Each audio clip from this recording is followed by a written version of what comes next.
बिस्मिल्लाहिर्रहमानिर्रहीम, अस्सलाम वालेकुम। आई एम ख्वाजा मोहसिन इनाम। स्टूडेंट्स, अल्लाह ताला से दुआ है कि आप खैरियत से हों। एक्सरसाइज 7.3 के फर्स्ट लेक्चर में हमने dot product of two vectors की बात की। इस लेक्चर में हम बात करेंगे cross product of two vectors की। आइए शुरू करते हैं। स्टूडेंट्स, इससे पहले कि मैं cross product of two vectors की बात करूं, हम रिकॉल करते हैं कि dot product of two vectors का कंसेप्ट क्या था।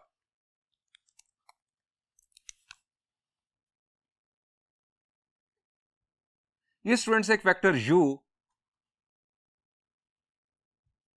ये एक वेक्टर v और थीटा है इन दो वेक्टर्स के दरमियान एंगल। जी, डॉट प्रोडक्ट का फॉर्मूला क्या था? शाबाश, आपको याद है u dot v was equal to magnitude of u into magnitude of v into cosine of theta। ये था डॉट प्रोडक्ट का फॉर्मूला। मैंने डॉट प्रोडक्ट का कंसेप्ट आपको क्या बताया था? डॉट प्रोडक्ट बुनियादी तौर पर किस चीज को मेजर करता है? शाबाश, रिकॉल करें। जी, dot product measures parallelism of two vectors. Dot product दो वेक्टर्स के पैरेललिज्म को मेजर करता है। यहां पर हो क्या रहा है स्टूडेंट्स? अगर हम वेक्टर u को रेफरेंस मान लें तो v cosine theta vector v का वो कंपोनेंट है जो वेक्टर u के पैरेलल है। किस तरह से, मैं आपको दोबारा रिकॉल करवाता हूं। हम वेक्टर v के हेड से अगर इस तरह से एक परपेंडिकुलर ड्रॉप कर दें तो ये हमारे पास बन गई एक राइट ट्रायंगल। अब स्टूडेंट्स, अगर मैं इसे कह दूं कि ये वेक्टर v का मैग्नीट्यूड है, इस राइट ट्रायंगल में ये जो साइड है ये वेक्टर v का मैग्नीट्यूड है, तो ये जो बेस है ये क्या होगी? शाबाश, बेस अगर मुझे मालूम करनी है, मैं इसको चले कह देता हूं कि ये b फॉर बेस। अगर मुझे बेस मालूम करनी है, एंगल मेरे पास मौजूद है, ये हाइपोटेन्यूज की लेंथ मेरे पास है, बेस मालूम करनी है, तो ट्रिग्नोमेट्रिक रेशियो कौन सी होगी? The answer is cosine theta, base over hypotenuse. So cosine theta will be equal to base over hypotenuse. अब यहां से बेस की वैल्यू आ जाएगी v magnitude into cosine of theta. यानी ये जो है ये वो कंपोनेंट है वेक्टर v का जो वेक्टर u के पैरेलल है। It is v magnitude cosine of theta. इन दो कंपोनेंट्स का प्रोडक्ट बुनियादी तौर पर है डॉट प्रोडक्ट। यानी डॉट प्रोडक्ट हमने वहां डिस्कस किया था कि पैरेललिज्म ऑफ टू वेक्टर्स को मेजर करता है। अगर हम वेक्टर v को रेफरेंस मान लें तो u cosine theta vector u का वो कंपोनेंट होगा जो वेक्टर v के पैरेलल होगा। ये था स्टूडेंट्स कंसेप्ट। अब स्टूडेंट्स, क्रॉस प्रोडक्ट के हमने कंसेप्ट की बात करनी है। Students, cross product measures perpendicularity of two vectors. हम यहां पहले कंसेप्ट लिख लेते हैं, फिर उसको डिस्कस करते हैं। कंसेप्ट,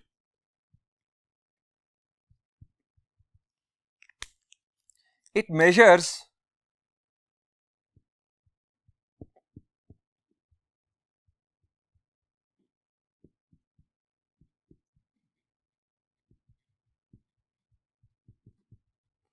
perpendicularity of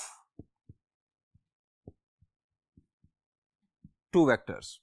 यानी डॉट प्रोडक्ट दो वेक्टर्स के पैरेललिज्म को मेजर करता है और क्रॉस प्रोडक्ट दो वेक्टर्स की परपेंडिकुलरिटी को मेजर करता है। हम इसी सिचुएशन में अगर बात करें क्रॉस प्रोडक्ट की, तो स्टूडेंट्स ये हमारे पास वेक्टर v का वो कंपोनेंट था जो वेक्टर u के पैरेलल है। अब हमें वेक्टर v का वो कंपोनेंट देखना है जो वेक्टर u के परपेंडिकुलर होगा। स्टूडेंट्स, वेक्टर v का वो कंपोनेंट जो वेक्टर u के परपेंडिकुलर है कौन सा है? द आंसर इज ये है वो कंपोनेंट, दिस वन, ये कंपोनेंट। अगर मैं इसे कह दूं p। अब स्टूडेंट्स, हमें ये कंपोनेंट चाहिए वेक्टर v का। अब परपेंडिकुलर आपको चाहिए, हाइपोटेन्यूज आपके पास मौजूद है। परपेंडिकुलर हाइपोटेन्यूज किस ट्रिग्नोमेट्रिक रेशियो में आते हैं? द आंसर इज साइन में। यानी हमारे पास यहां पर होगा sine theta will be equal to perpendicular over hypotenuse. Perpendicular की वैल्यू आ जाएगी v magnitude into sine of theta. यानी इस दफा वेक्टर u के मैग्नीट्यूड के साथ ये कंपोनेंट जो है ये मल्टीप्लाई होगा। लेकिन स्टूडेंट्स, एक थोड़ा सा चेंज भी है और वो चेंज मैं आपको बताता हूं डेफिनेशन के अंदर। हम इसकी देखते हैं definition.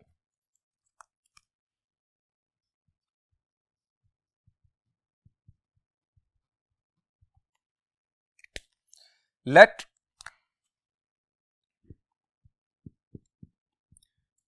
U and V be two non-zero vectors in space. Theta that is greater than or equal to 0 but less than or equal to 180 degrees is angle between two vectors. Cross product of U and V is defined as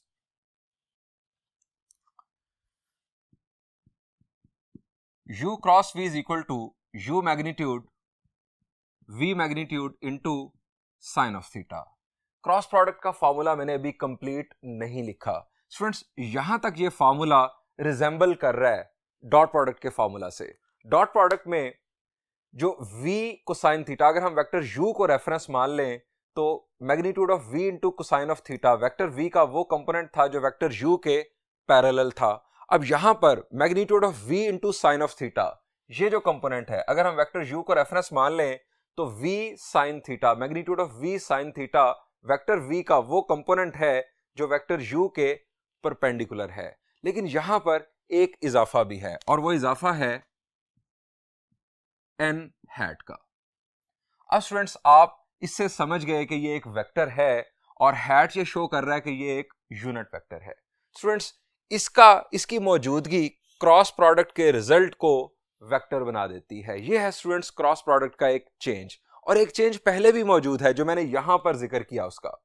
students dot product में दो vectors जो हैं वो plane में भी हो सकते हैं, वो स्पेस में भी हो सकते हैं, लेकिन क्रॉस प्रोडक्ट के लिए दोनों वेक्टर्स का स्पेस में मौजूद होना जरूरी है. मैंने यहां पर लिखा था let U and V be two non zero vectors in space. दोबारा सुन लें, डॉट प्रोडक्ट के लिए दो वेक्टर्स प्लेन में भी हो सकते हैं, स्पेस में भी हो सकते हैं, लेकिन क्रॉस प्रोडक्ट अगर आपने डिफाइन करना है तो उसके लिए दोनों वेक्टर्स को स्पेस में होना चाहिए. डॉट प्रोडक्ट का जो रिजल्ट था वो एक स्केलर था, जबकि क्रॉस प्रोडक्ट का आंसर एक वेक्टर आ रहा है. आपके जहन में यकीनन ये दो सवाल आ चुके हैं कि ये डिफरेंस क्यों पाया जाता है. तो आइए स्टूडेंट्स आपको एक्सप्लेन करता हूं. स्टूडेंट्स साइंस में डेफिनेशंस दो तरह से बनती हैं, या तो पहले डेफिनेशन बनाई जाती है और फिर उसकी रियल लाइफ एप्लीकेशन ढूंढी जाती है, या फिर कोई रियल लाइफ प्रोसेस देखा जाता है और उसको एक्सप्लेन करने के लिए हम डेफिनेशन बनाते हैं. क्रॉस प्रोडक्ट की डेफिनेशन भी कुछ इस तरह की ही है. स्टूडेंट्स साइंटिस्ट ने यह प्रोसेस देखा. इस प्रोसेस में आप देख रहे हैं कि एक शख्स एक बोल्ट को स्पैनर की मदद से लूज कर रहा है और फिर उसने उसे वापस टाइट कर दिया. स्टूडेंट्स अगर हम स्पैनर को एक वेक्टर मान लें और फोर्स को दूसरा वेक्टर मान लें तो आप जानते हैं कि बोल्ट को लूज या टाइट करने के लिए आपको रोटेशनल इफेक्ट चाहिए. अब रोटेशनल इफेक्ट लाने के लिए आप रियल लाइफ में जानते हैं कि जो फोर्स है वो परपेंडिकुलर होनी चाहिए स्पैनर के. अगर फोर्स पैरेलल होगी कुछ इस तरह से उस स्पैनर के रेफरेंस से तो आपको कभी भी रोटेशनल इफेक्ट नहीं मिलेगा. जितनी फोर्स परपेंडिकुलर होगी इस स्पैनर के रेफरेंस से उतना आपको ज्यादा रोटेशनल इफेक्ट मिलेगा. अब स्टूडेंट्स इस एक्शन का जो रिजल्ट है जरा उस पर भी ध्यान दें. वो रिजल्ट क्या है? बोल्ट का ओपन होना या बोल्ट का टाइट होना. अब इसके अंदर क्वांटिटी भी मौजूद है यानी मैग्नीट्यूड भी मौजूद है और डायरेक्शन भी मौजूद है, जिसकी वजह से जो एक्शन है इस फोर्स के अप्लाई होने का स्पैनर पर, ये जो एक्शन है इसका जो रिजल्ट है वो बुनियादी तौर पर वेक्टर क्वांटिटी बन जाती है, चूंकि उसके अंदर मैग्नीट्यूड भी मौजूद है और डायरेक्शन भी मौजूद है. एक कंडीशन में ये जो वेक्टर है ये अपवर्ड है और दूसरी कंडीशन में ये डाउनवर्ड है. आप जानते हैं कि दो वेक्टर्स हमेशा कोप्लेनर होते हैं. दो वेक्टर्स को सिर्फ और सिर्फ एक ही प्लेन में कंटेन किया जा सकता है. अब ये जो वेक्टर है, जो थर्ड वेक्टर जो एक्सप्लेन कर रहा है बुनियादी तौर पर इस बोल्ट की ओपनिंग को या बोल्ट की टाइटनिंग को, ये वेक्टर हमेशा उन दो वेक्टर्स के परपेंडिकुलर होगा। स्टूडेंट्स, ये जो मैंने डेफिनेशन अभी लिखी, एन हैट बुनियादी तौर पर परपेंडिकुलर है वेक्टर u के भी, वेक्टर v के भी। ये बुनियादी तौर पर क्रॉस प्रोडक्ट वेक्टर की जो डायरेक्शन है उसको डिफाइन कर रहा है। आइए अब बात आगे बढ़ाते हैं। अब मैं आपके सामने कुछ इंपॉर्टेंट पॉइंट्स इसी डेफिनेशन को सामने रखते हुए लिखूंगा जो कि आपको याद रखने हैं।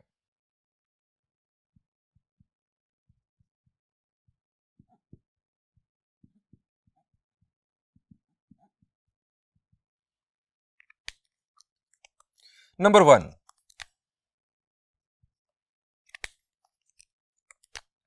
n hat is perpendicular to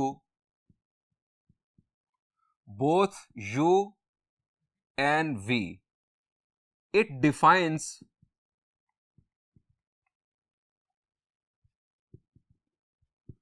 direction of vector u cross v। u cross v भी एक वेक्टर है और वो n हैट के पैरेलल होता है। u क्रॉस v भी u और v दोनों के परपेंडिकुलर होता है। Number 2, u cross v is perpendicular to both u and v। अब स्टूडेंट्स, यहां पर एक बात है लर्निंग की। अगर आपको दो वेक्टर्स दिए जाएं u और v और आपसे कहा जाए कि आप एक ऐसा वेक्टर मालूम कर दें जो u के भी परपेंडिकुलर हो, v के भी परपेंडिकुलर हो, तो इसका मतलब ये होगा कि आपको क्रॉस प्रोडक्ट उन दो वेक्टर्स का रिक्वायर्ड है। आप उन दोनों वेक्टर्स का क्रॉस प्रोडक्ट करें, जो वेक्टर आपके पास आएगा वो दोनों के परपेंडिकुलर होगा। आप चेक भी कर सकते हैं कि वो परपेंडिकुलर है या नहीं। आप जानते हैं डॉट प्रोडक्ट की बेस पर कि दो वेक्टर्स का डॉट प्रोडक्ट उस वक्त जीरो हो जाता है जब दो वेक्टर्स परपेंडिकुलर होते हैं। अगर आप u क्रॉस v वेक्टर का वेक्टर u या वेक्टर v दोनों में से किसी के साथ भी डॉट प्रोडक्ट मालूम करेंगे तो आंसर आपका जीरो आएगा, हमेशा जीरो आएगा। अगर आपने क्रॉस प्रोडक्ट की वैल्यू सही मालूम की होगी तो u क्रॉस v जो वेक्टर होगा उसका डॉट प्रोडक्ट u के साथ भी, उसका डॉट प्रोडक्ट v के साथ भी जीरो आएगा। नंबर 3,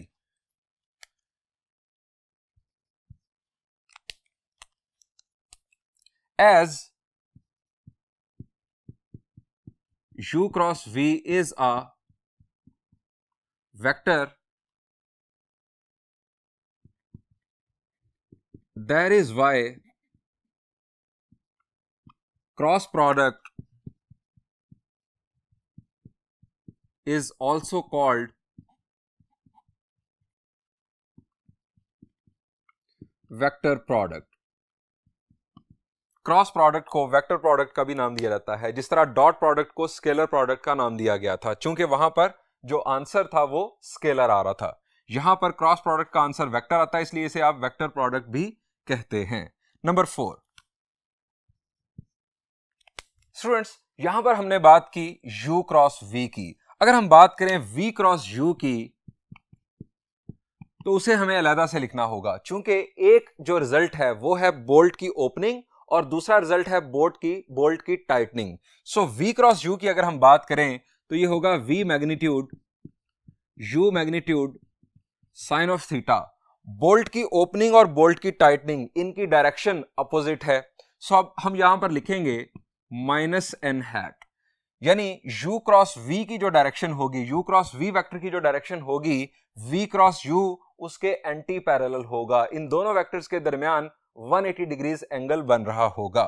अगर हम इस माइनस को यहां पर शिफ्ट कर लें तो v cross u will be equal to minus v magnitude u magnitude sine of theta n hat. अब स्टूडेंट्स, ये बुनियादी तौर पर u क्रॉस v ही है, तो v क्रॉस u बन जाएगा negative of u cross v। इससे ये पता चला कि cross product of two vectors commutative नहीं है। माइनस की वजह से हम इसे कहेंगे कि ये एंटी कमोटेटिव है। This means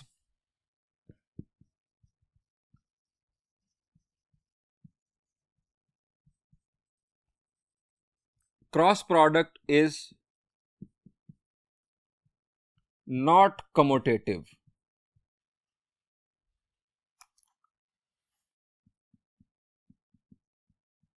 minus sign shows it is anti-commutative, यानी u क्रॉस v और v क्रॉस u एक दूसरे की अपोजिट डायरेक्शन में होते हैं। इन दोनों के दरमियान 180 डिग्रीज एंगल बनता है। स्टूडेंट्स, अगर आपने क्रॉस प्रोडक्ट की डायरेक्शन देखनी हो, क्रॉस प्रोडक्ट वेक्टर की डायरेक्शन देखनी हो, तो आप यूज करते हैं right hand rule. Number 5 point हमारा, we use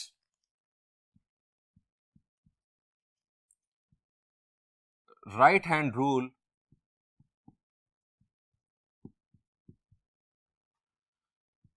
to judge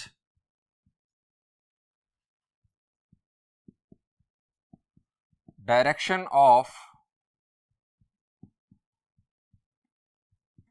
cross product.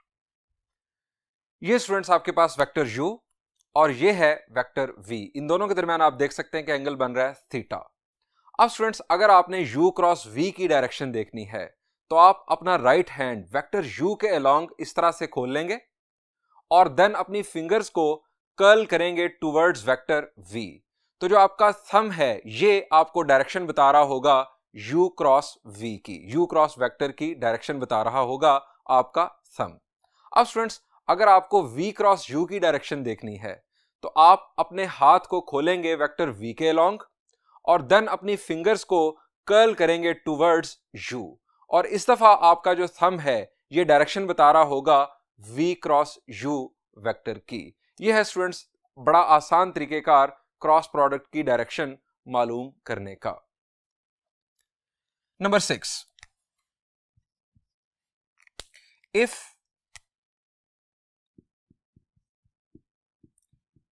u cross v is equal to null vector, अगर दो वेक्टर्स का क्रॉस प्रोडक्ट नल वेक्टर आ जाए तो ये किस सूरत में मुमकिन है? Then one of the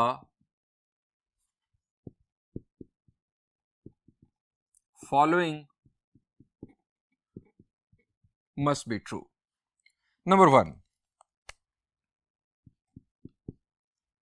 students हमने क्या बात की थी कि जो cross product of two vectors है ये परपेंडिकुलरिटी ऑफ टू वेक्टर्स को मेजर करता है। जितने दो वेक्टर्स परपेंडिकुलर होंगे उतना क्रॉस प्रोडक्ट की जो वैल्यू है वो ज्यादा आएगी।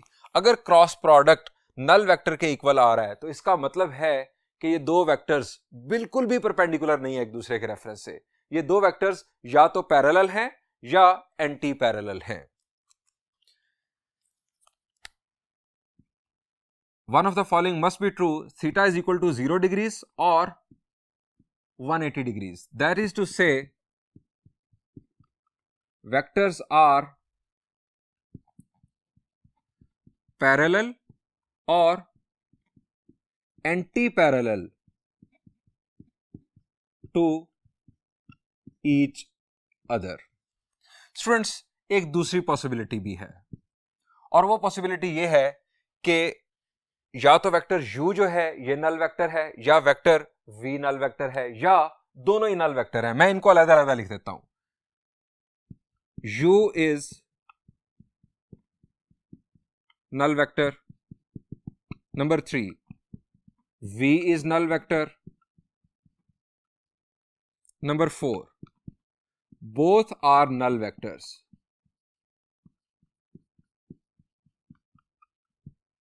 स्टूडेंट्स, अगर दो वेक्टर्स का क्रॉस प्रोडक्ट नल वेक्टर आ रहा है तो या तो u नल होगा या v नल होगा या दोनों नल वेक्टर्स होंगे। अगर इन तीनों में से कोई भी कंडीशन नहीं है यानी u और v दोनों नॉन जीरो वेक्टर्स हैं तो फिर ये कंफर्म बात है कि u और v या तो एक दूसरे के पैरेलल हैं या एंटी पैरेलल हैं। स्टूडेंट्स, इस ट्रिक को आप यूज कर सकते हैं पैरेललिज्म ऑफ टू वेक्टर्स को चेक करने के लिए। अगर आपको देखना है कि दो वेक्टर्स पैरेलल हैं या नहीं, आप उन दोनों का क्रॉस प्रोडक्ट ले लें। अगर आंसर नल वेक्टर आ जाए तो इसका मतलब यह होगा कि वो दो वेक्टर्स या तो पैरेलल हैं या एंटी पैरेलल हैं।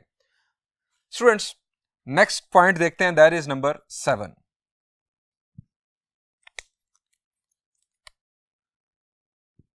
u cross u, u cross u, u का u के साथ ही क्रॉस प्रोडक्ट। अब चूंकि u का u के साथ एंगल क्या होगा? The answer is 0 degrees. तो हमारे पास जो क्रॉस प्रोडक्ट है वो नल वेक्टर आ जाएगा। Number 8, if theta will be equal to 90 degrees, then u cross v, अगर u और v के दरमियान थीटा 90 डिग्रीज होगा, देन साइन ऑफ 90 आप जानते हैं 1 होता है, तो आंसर आ जाएगा u magnitude v magnitude into n hat.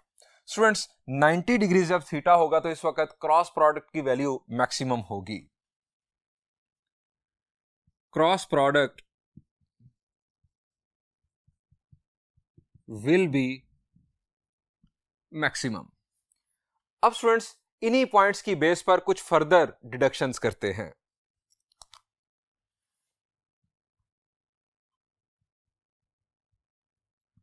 Deductions number 1,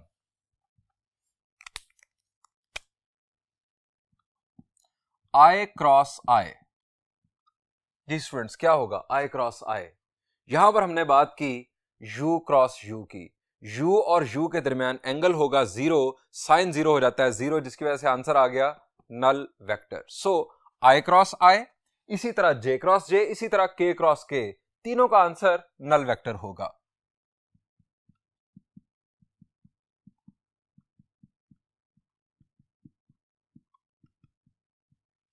number 2, अब हम बात करेंगे I क्रॉस J की और इसके ऊपर डेफिनेशन अप्लाई करते हैं। दो वेक्टर्स का cross product I magnitude J magnitude sine of. I और J के दरमियान एंगल क्या होता है? शाबाश, रिकॉल करें। I, J और K। स्टूडेंट्स अगर ये I है, ये यूनिट वेक्टर है I, ये यूनिट वेक्टर है J, तो ये है यूनिट वेक्टर K। यानी इन तीनों वेक्टर्स के दरमियान आपस में कोई भी अगर आप दो वेक्टर्स कंसीडर करें तो दो वेक्टर्स के दरमियान एंगल बनता है 90 डिग्रीज। सो I और J के दरमियान हमारे पास एंगल बन रहा है 90 डिग्रीज। अब साइन ऑफ 90 आप जानते हैं 1 होगा, I मैग्नीट्यूड भी 1, J मैग्नीट्यूड भी 1। अब सवाल यह है कि यहां पर यूनिट वेक्टर कौन सा होगा? स्टूडेंट्स यहां पर हमें वो यूनिट वेक्टर लिखना है जो I और J दोनों के परपेंडिकुलर हो। अब ये था I, ये था J, इन दोनों यूनिट वेक्टर्स के परपेंडिकुलर कौन सा यूनिट वेक्टर है? The answer is K hat. So यहां पर अब हम लिखेंगे K hat. I magnitude 1, J magnitude 1, sine of 91, K hat हमारे पास आ गया आंसर। यानी I क्रॉस J, मैं दोबारा लिखता हूं यहां पर, I क्रॉस J हमारे पास बन गया K। I cross J is K। अब अगर हम J क्रॉस I कर दें तो आप जानते हैं कि जब हम इनका ऑर्डर चेंज करते हैं तो क्रॉस प्रोडक्ट एंटी कम्यूटेटिव है। K हैट की बजाय अब यहां पर आ जाएगा माइनस K हैट। जब हम जगह बदलते हैं तो क्रॉस प्रोडक्ट वेक्टर अपनी डायरेक्शन अपोजिट कर लेता है। अब आ गया माइनस K हैट। अब माइनस K हैट कहां पर है? ये स्टूडेंट्स हमारा I, ये J, अगर ये K है तो माइनस K हमारा होता है दूसरी तरफ। इसी पैटर्न पर अब J क्रॉस K,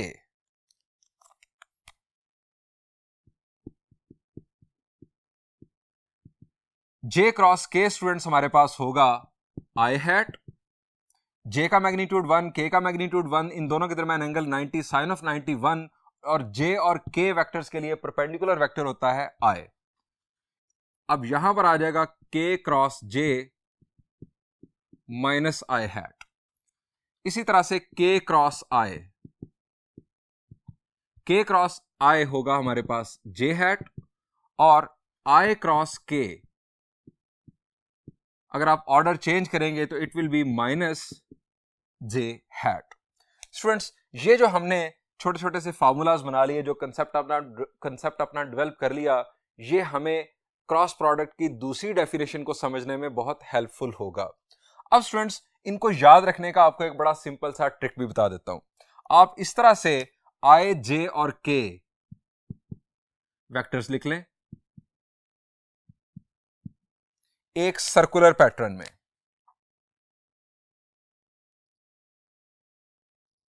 इस तरह से अब स्टूडेंट्स अगर आप इस डायरेक्शन में चलेंगे, यानी ये जो मैंने एरो हेड बना दिया, अगर आप इस डायरेक्शन में चलेंगे तो क्रॉस प्रोडक्ट का आंसर जो होगा वो पॉजिटिव होगा, और अगर आप अपोजिट चलेंगे तो क्रॉस प्रोडक्ट का आंसर नेगेटिव होगा। यानी आई क्रॉस जे के होगा, जे क्रॉस के आई होगा, के क्रॉस आई जे होगा, और अगर आप उल्टा चलेंगे जे क्रॉस आई तो वो होगा माइनस के, आई क्रॉस के वो होगा माइनस जे, के क्रॉस जे वो होगा माइनस आई। ये इमेज अपने दिमाग में आप बिठा लेंगे तो ये जो मैंने आपके सामने ये जो फार्मूलाज लिखे इनको याद करने में आपको बहुत आसानी होगी। आइए स्टूडेंट्स बढ़ते हैं component definition of cross product की जानिब।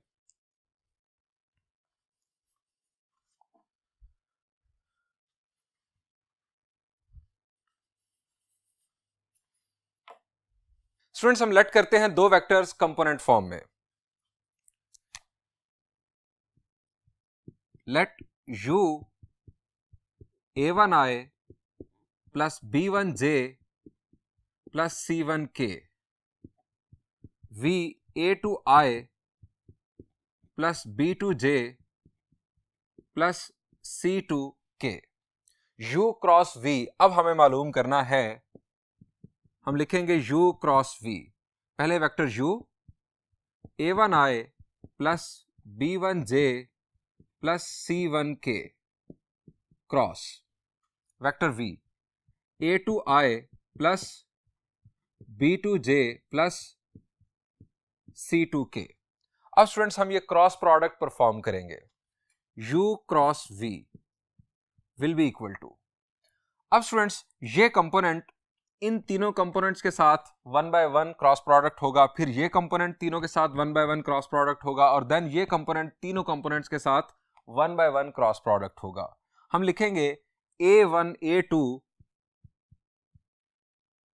a2 चूंकि ये स्केलर्स हैं ये डायरेक्ट मल्टीप्लाई हो जाएंगे i क्रॉस i। उसके बाद a1 b2 दरम्यान में प्लस आ जाएगा a1 b2 i cross j plus a1 c2 i cross k। अब इसकी बारी आएगी plus b1 a2 j cross i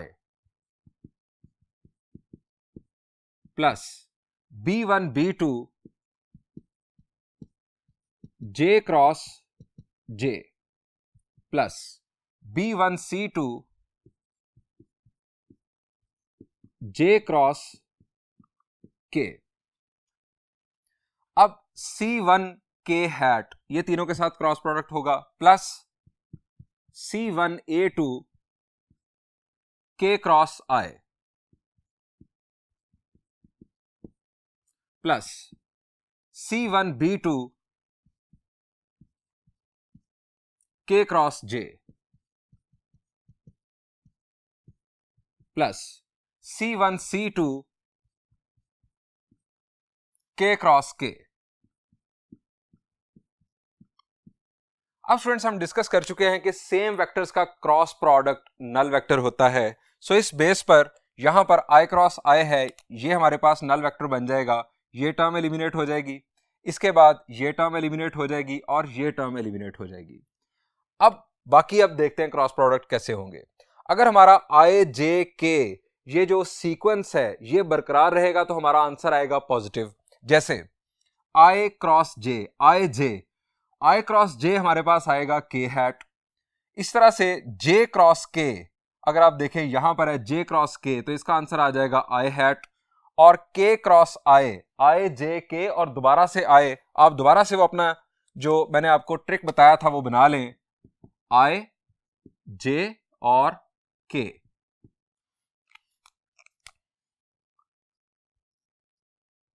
अगर आप ये अल्फाबेटिकल ऑर्डर में चलेंगे इस तरह से i क्रॉस j तो k, j क्रॉस k तो i cross k cross i तो उसके बाद j, अगर आप अपोजिट चलेंगे तो फिर आपके पास नेगेटिव आंसर आएगा।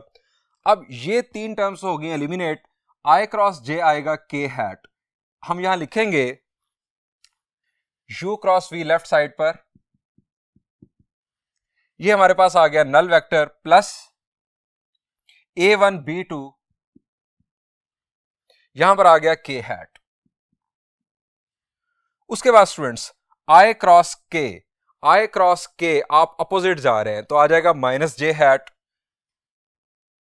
जिसकी वजह से यहां पर आ जाएगा minus A1 C2 K hat, sorry J hat,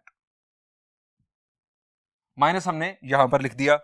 ये टर्म शामिल हो गई, ये टर्म शामिल हो गई। अब आ जाए यहां पर J क्रॉस I आप जा रहे हैं अपोजिट, आएगा माइनस K हैट, माइनस हम यहां पर लिख देंगे, ये बन जाएगा माइनस B1A2 K हैट, ये टर्म हो गई। उसके बाद आप आ जाएं यहां पर J क्रॉस K आप डायरेक्शन में हैं, आ जाएगा I hat plus B1C2 I hat, ये टर्म भी शामिल हो गई।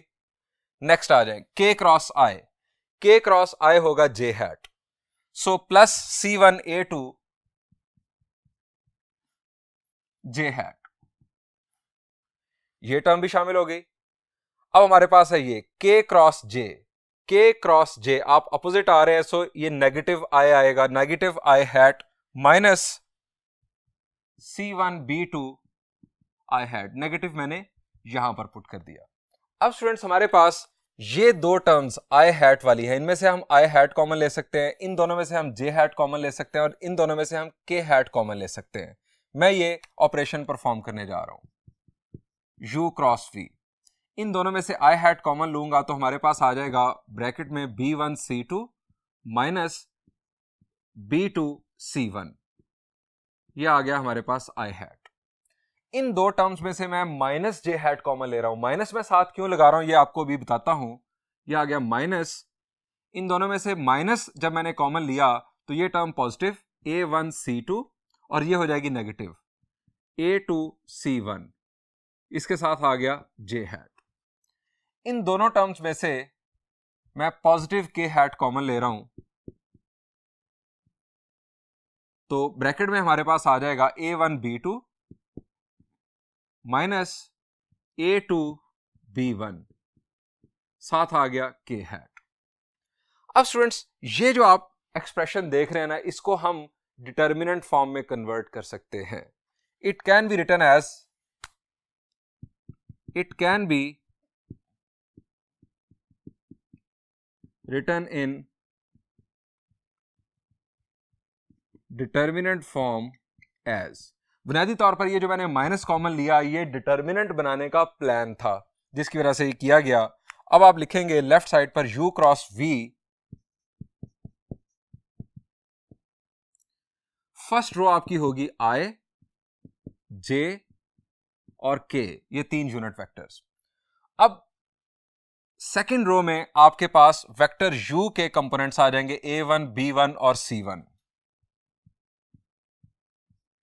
ये फार्मूला याद रखना बहुत आसान है as compare to this formula. Cross product का ये फार्मूला आपको याद रखना मुश्किल होगा, अगर आप ये डिटर्मिनेंट याद रख लेंगे तो बहुत आसानी होगी। A1 B1 C1 और देन वेक्टर V के कंपोनेंट्स A2 B2 C2। अब स्टूडेंट्स क्या देखते हैं कि क्या वाकई इसकी एक्सपेंशन ये एक्सप्रेशन आएगा। अगर आप फर्स्ट रो से एक्सपैंड करें तो आप लिखेंगे I, इसकी रो और कॉलम छोड़ देंगे B1C2 minus B2C1, B1C2 minus B2C1 आ रहा है। उसके बाद माइनस J आप लिखेंगे, आप जानते हैं डिटर्मिनेंट एक्सपेंशन के यहां से पॉजिटिव और फिर देन आता है negative, minus J hat. J hat की रो और कॉलम छोड़ेंगे तो A1C2 माइनस A2C1, उसके बाद प्लस K हैट, इसकी रो और कॉलम छोड़ेंगे तो A1B2 माइनस A2B1। यानी अगर आप इस डिटर्मिनेंट को फर्स्ट रो से एक्सपैंड करें तो आपके पास यही एक्सप्रेशन बनता है। स्टूडेंट्स इसको इस शक्ल में याद रखना बहुत आसान है। अब स्टूडेंट्स मैं आपके साथ डिस्कस करता हूं कुछ प्रॉपर्टीज क्रॉस प्रोडक्ट की।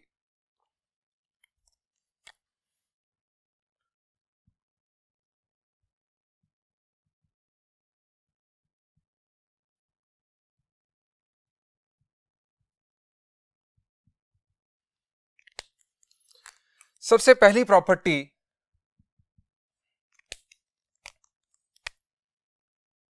ये हम पहले भी डिस्कस कर चुके हैं, u cross u is equal to null vector.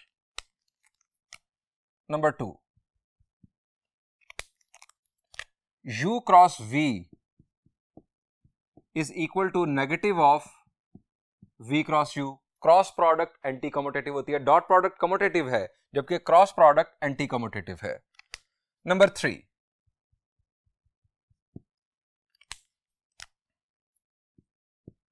u cross v plus w।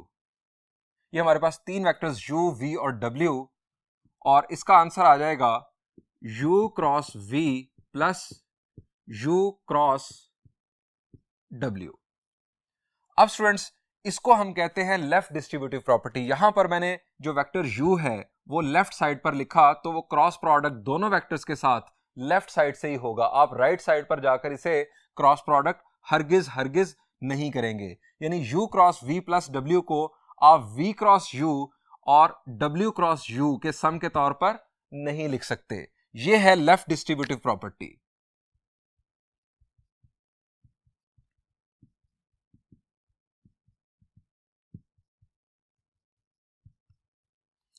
अब मैं अलहदा से लिखता हूं right distributive property, v plus w cross u। अब u जो वेक्टर है ये राइट साइड पर मौजूद है। अब हम लिखेंगे v cross u plus w cross u। This is right distributive property.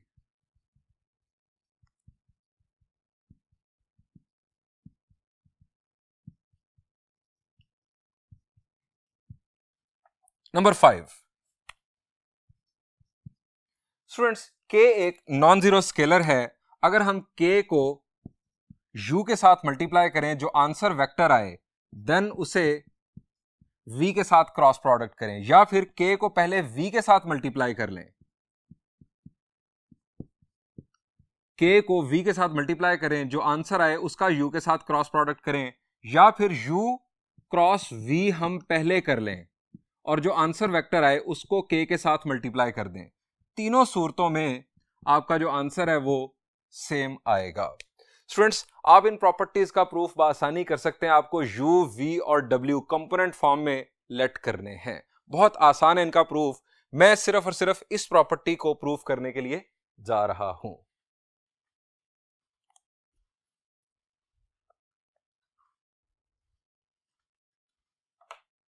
Students, हम साबित करने जा रहे हैं कि u cross v is equal to minus v cross u, यानी cross product of two vectors anti commutative होती है।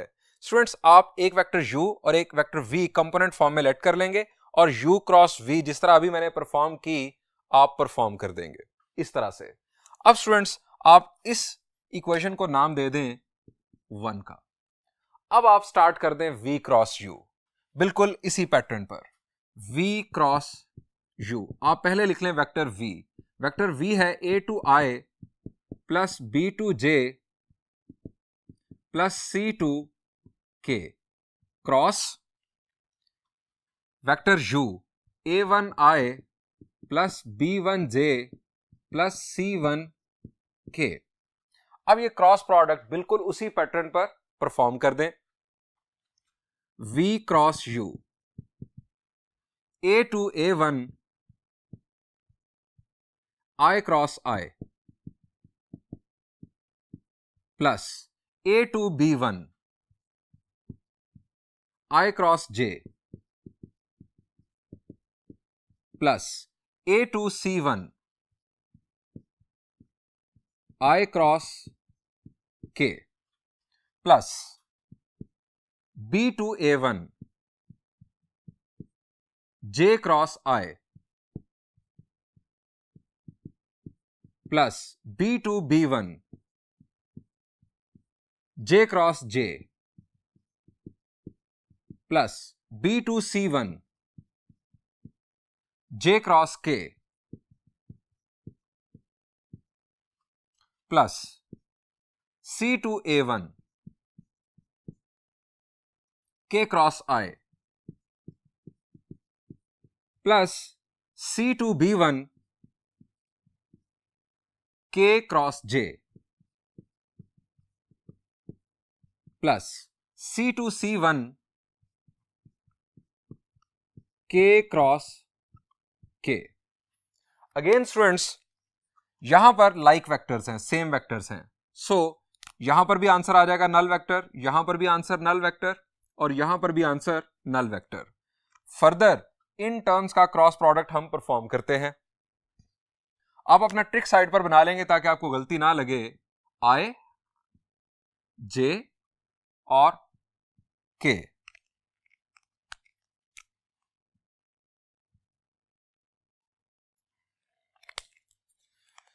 V cross U, I cross J, I cross J आपके पास आ जाएगा K hat. So A two B1 K hat, इसको tick कर दे। उसके बाद है I cross K, I cross K आप आ रहे हैं opposite, minus J hat answer आएगा, माइनस आ जाएगा यहां पर minus A two C1 J hat. Then students इसको भी टिक कर दिया, यहां आ गए J cross I, J cross I आप जा रहे हैं opposite, so minus K hat answer आएगा, माइनस आ जाएगा यहां पर minus A1 B2 K hat. Next J cross K, J cross K आ जाएगा I hat plus B2 C1 I hat, इसको भी टिक कर दिया। K cross I, K cross I आ जाएगा J hat plus A1 C2 J hat, इसको भी tick कर दिया। Next K cross J, K cross J आप जा रहे हैं opposite, minus I hat minus B1 C2 I hat, K cross J है माइनस I हैट, माइनस जहां पर आ गया ये आ गया I हैट। अब स्टूडेंट्स यहां पर भी मैं I J और K कॉमन ले रहा हूं, V क्रॉस U। अब यहां पर मैं माइनस I हैट कॉमन ले रहा हूं, जिसकी वजह से ये होगा कि ये हो जाएगी टर्म पॉजिटिव B1 C2 और ये हो जाएगी नेगेटिव माइनस B2 C1, ये आ गया I हैट। अब next plus J hat common ले रहा हूं, ये आपके पास A1 C2 minus A2 C1,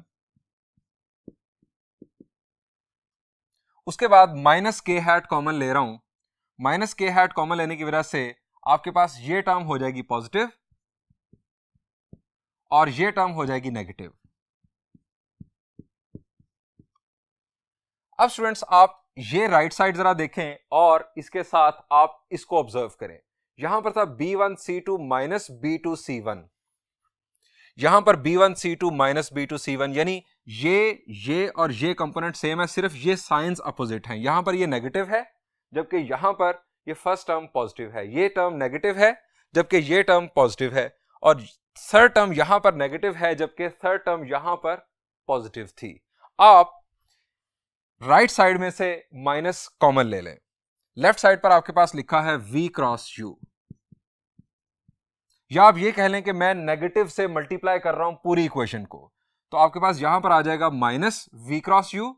जब मैं माइनस से मल्टीप्लाई करूंगा तो ये टर्म हो जाएगी पॉजिटिव, ये नेगेटिव और ये पॉजिटिव, माइनस से मल्टीप्लाई कर दिया, B1 C2 minus B2 C1 I hat minus A1 C2 minus A2 C1, यहां पर आ गया हमारे पास माइनस J हैट और ये बन गया positive A1 B2 minus A2 B1 K hat. अब स्टूडेंट्स ये जो है ये हमारे पास है U cross V, minus V cross U is equal to U cross V by 1। Right side जो बुनियादी तौर पर है वो आपके पास आ चुकी है U क्रॉस V। ये स्टूडेंट्स आपके पास साबित हो गया कि cross product of two vectors commutative होती है। जो बाकी प्रॉपर्टीज हैं वो आप बासानी खुद ड्राइव कर सकते हैं। यहां पर लेक्चर एंड करते हैं। इंशाल्लाह नेक्स्ट लेक्चर में हम एक्सरसाइज 7.4 के प्रॉब्लम्स डिस्कस करेंगे। Thank you and Allah Hafiz.